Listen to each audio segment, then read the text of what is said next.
સુરતનું કાબોદ્રા પોલીસ મથક હાલ એક્શન મોડમાં જોવા મળી રહ્યું છે। શહેરમાં રિક્ષામાં મુસાફરી કરતા પેસેન્જરોના કિંમતી સામાન અને દાગીનાની ચોરીની વધતી ઘટનાઓને રોકવા માટે પોલીસે લાલ આંખ કરી છે।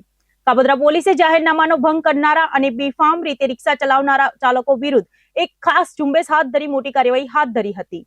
જોઈએ આ અંગેનો ખાસ અહેવાલ। સુરત શહેરના કાબોદ્રા પોલીસ સ્ટેશન વિસ્તારમાં રિક્ષા ચાલકો અને માલિકો વિરુદ્ધ પોલીસે કડક ઝુંબેશ હાથ ધરી છે। પોલીસ કમિશનરના જાહેરનામા અન્વયે હાથ ધરવામાં આવેલી આ કાર્યવાહીમાં કુલ 20 જેટલા રિક્ષા ચાલકો અને માલિકો વિરુદ્ધ કાયદેસરના પગલાં લેવામાં આવ્યા છે। પોલીસ તપાસમાં સામે આવ્યું છે કે ઘણા રિક્ષા માલિકો ડ્રાઈવરના ચારિત્ર્ય કે લાયસન્સની ખરાઈ કર્યા વિના જ રિક્ષા ભાડે આપી દેતા હોય છે, જેનો લાભ ગુનાહિત માણસ ધરાવતા ઈસમો ઉઠાવતા હોય છે। રિક્ષામાં પેસેન્જરના સ્વાંગમાં બેસીને નિર્દોષ મુસાફરોની રોકડ અને દાગીનાની ચોરી કરતા શખ્સોને ડામવા માટે કાબોદ્રા સર્વેલન્સ સ્ટાફે 2 ટીમો બનાવી તપાસ હાથ ધરી હતી। આ ઝુંબેશ દરમિયાન પોલીસ કમિશનરના જાહેરનામાનો ભંગ કરનારા 11 રિક્ષા ચાલકો અને અન્યને ભયજનક રીતે રિક્ષા ચલાવતા બદલ બીએનએસની વિવિધ કલમો હેઠળ પકડી પાડવામાં આવ્યા છે। કાબોદ્રા પોલીસની આ ટીમ વર્કથી થયેલી પ્રસન્ન કામગીરીથી અસામાજિક તત્વોમાં ફફડાટ વ્યાપી ગયો છે। કાબોદ્રા પોલીસની આ ઝુંબેશને કારણે હવે રિક્ષા માલિકોને પણ સાવચેત રહેવું પડશે। કોઈ પણ અજાણ્યા વ્યક્તિને લાયસન્સ કે ઓળખ વગર રિક્ષા ભાડે આપવી હવે ભારી પડી શકે છે। પોલીસની આ સતર્કતાથી મુસાફરોની સુરક્ષામાં વધારો થશે તેવી આશા છે।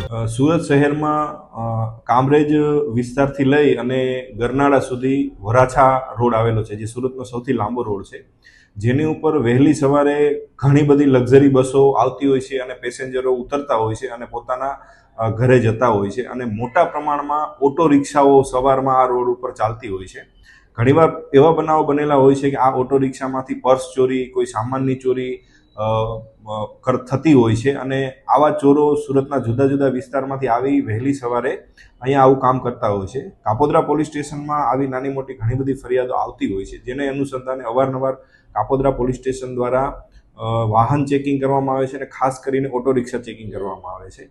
જેના અનુસંધાને આજે વહેલી સવારે 5 વાગ્યાથી લઈ અને અત્યાર સુધી એક મોટી ડ્રાઈવનું આયોજન કરવામાં આવેલું, જેમાં 2 પીએસઆઈની અધ્યક્ષતામાં જુદી જુદી ટીમો બનાવી 20 પોલીસ કર્મચારી સાથે જુદા જુદા સ્થળે વાહન ચેકિંગ કરવામાં આવેલું અને શંકાસ્પદ રિક્ષાઓને ચેક કરી અને ટોટલ 25 રિક્ષાઓ ઉપર જુદી જુદી ધારાઓ હેઠળ ગુનાઓ દાખલ કરવામાં આવેલા છે, જેમાં જાહેરનામા ભંગના, વધારે પેસેન્જર બેસાડવાના આવા ગુનાઓ દાખલ કરવામાં આવેલા છે અને ટોટલ 20 માણસોની આમાં ધરપકડ કરવામાં આવી છે।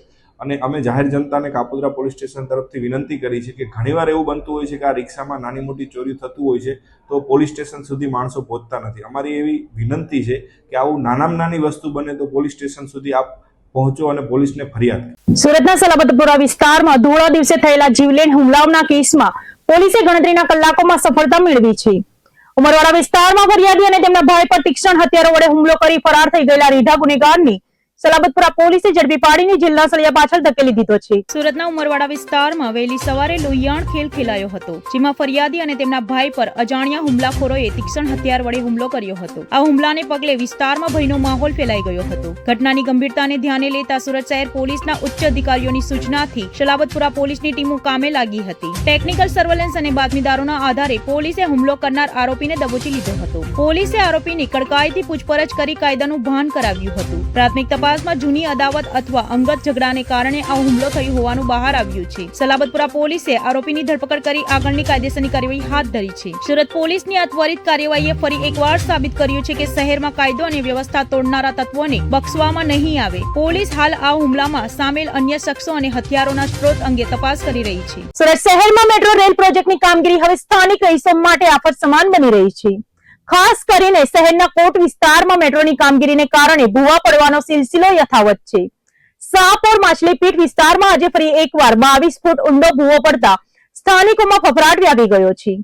એક જ વિસ્તારમાં ત્રીજી વખત ભૂવો પડવાની આ ઘટનાએ મેટ્રો પ્રોજેક્ટની કામગીરી અને સુરક્ષા સામે અનેક સવાલો ઉભા કર્યા છે। સુરતના શાહપુર માછલીપીટ વિસ્તારમાં મેટ્રોની કામગીરી ફરી એકવાર વિવાદના કેન્દ્રમાં આવી છે। અહીં એક રહેણાંક બિલ્ડિંગની એકદમ નજીક અંદાજિત 22 ફૂટ ઊંડો ભૂવો પડતા આસપાસના લોકો ધ્રુજી ઉઠ્યા છે। નોંધનીય છે કે આ જ વિસ્તારમાં ત્રીજી વખત ભૂવો પડવાની ઘટના બની છે। અગાઉ પણ અહીંની એક બિલ્ડિંગને નુકસાન થવાની ભીતિએ ખાલી કરવાની ફરજ પડી હતી। થોડા દિવસો પહેલા જ માછલીપીટ વિસ્તારમાં એક લગ્ન પ્રસંગ દરમિયાન અડધો મંડપ ભૂવામાં ગરકાવ થઈ ગયો હતો, જે બાદ આજે ફરી પડેલા આ વિશાળ ભૂવાએ લોકોની ઊંઘ હરામ કરી દીધી છે. બિલ્ડિંગના પાયા પાસે જ મોટો ખાડો પડતા રહીશોમાં પોતાનું ઘર છોડીને દૂર જવાની દસેહત જોવા મળી રહી છે. મેટ્રોની કામગીરીના કારણે જમીનની અંદર થઈ રહેલા પોલાણથી ઉપરની ઇમારતો જોખમમાં મુકાઈ રહી હોવાના સ્થાનિકોના આક્ષેપો છે. ઘટનાની જાણ થતાં મેટ્રોના અધિકારીઓ સ્થળ પર દોડી આવ્યા હતા અને ભૂવાને પૂરવાની કામગીરી હાથ ધરી હતી, પરંતુ વારંવાર બનતી આ ઘટનાથી લોકોમાં ભારે રોષ જોવા મળી રહ્યો છે. મેટ્રો પ્રોજેક્ટ શહેરના વિકાસ માટે જરૂરી છે, પરંતુ લોકોના જીવના જોખમે આ કામગીરી કેટલી યોગ્ય છે તે મોટો પ્રશ્ન છે. વારંવાર પડતા ભૂવાઓને કારણે હવે લોકો પોતાના જ ઘરમાં અસુરક્ષિત અનુભવી રહ્યા છે. શું તંત્ર આ બાબતે કોઈ કાયમી ઉકેલ લાવશે કે પછી મોટી દુર્ઘટનાની રાહ જોશે? સુરતના પ્રમુખ સ્વામી ઓવરબ્રિજ પર આજે એકાએક અકસ્માતોની હારમાળા સર્જાતા અફરાતફરીનો માહોલ જોવા મળ્યો હતો. બ્રિજ પર અચાનક તેલ ઢોળાવાને કારણે માર્ગ અત્યંત ચીકણો બની ગયો હતો, જેના પરિણામે વાહન ચાલકો સ્લીપ થવા લાગ્યા હતા. આ ભયાનક દ્રશ્યોના લાઈવ વિડીયો પણ સામે આવ્યા છે.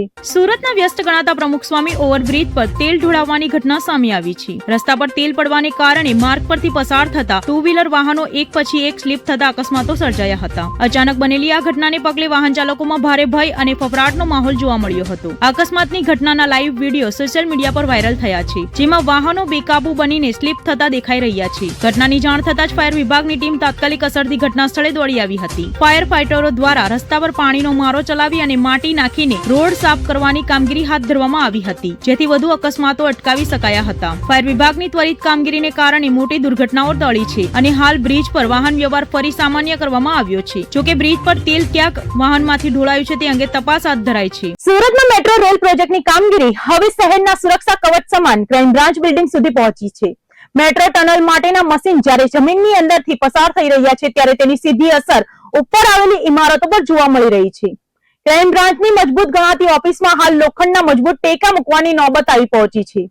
સાવચેતીના ભાગરૂપે આખી ઓફિસ ખાલી કરાવી દેવામાં આવી છે. સુરત મેટ્રોની કામગીરીના કારણે હવે ક્રાઇમ બ્રાન્ચ બિલ્ડિંગને સુરક્ષિત રાખવા માટે લોખંડના ગડર અને ટેકાઓના સહારા લેવા પડ્યા છે. જમીનની નીચે જ્યારે ટનલ બોરિંગ મશીન પસાર થઈ રહ્યું છે, ત્યારે ઇમારતને કોઈ મોટું નુકસાન ન થાય તે માટે મેટ્રોના અધિકારીઓએ આગમચેતીના ભાગરૂપે આ નિર્ણય લીધો છે. ક્રાઇમ બ્રાન્ચની ઓફિસની અંદર જ લોખંડના મોટા અને મજબૂત ગડર ગોઠવી દેવામાં આવ્યા છે, જેથી ઇમારતની સ્થિરતા જળવાઈ રહે. ટનલ મશીન પસાર થતી વખતે ધ્રુજારીને કારણે ઇમારતમાં તિરાડો પડવાની કે નુકસાન થવાની ભીતિ સેવાઈ રહી છે. પરિસ્થિતિને ગંભીરતાથી જોતા ક્રાઇમ બ્રાન્ચની ઓફિસને તાત્કાલિક અસરથી ખાલી કરવાની ફરજ પડી છે. હાલમાં સમગ્ર ઓફિસમાં લોખંડના ટેકાઓનું માળખું ઊભું કરી દેવામાં આવ્યું છે અને મેટ્રોની કામગીરી પૂર્ણ ન થાય ત્યાં સુધી આ સુરક્ષા વ્યવસ્થા કાર્યરત રહેશે. મેટ્રો પ્રોજેક્ટ શહેરના વિકાસ માટે અનિવાર્ય છે, પરંતુ તેની સાથે જોડાયેલા જોખમોને કારણે સરકારી કચેરીઓને પણ અસર થઈ રહી છે. ક્રાઇમ બ્રાન્ચ જેવી સંવેદનશીલ ઓફિસ ખાલી થવાની કામગીરી પર કોઈ અસર પડશે કે કેમ તે જોવાનું રહ્યું.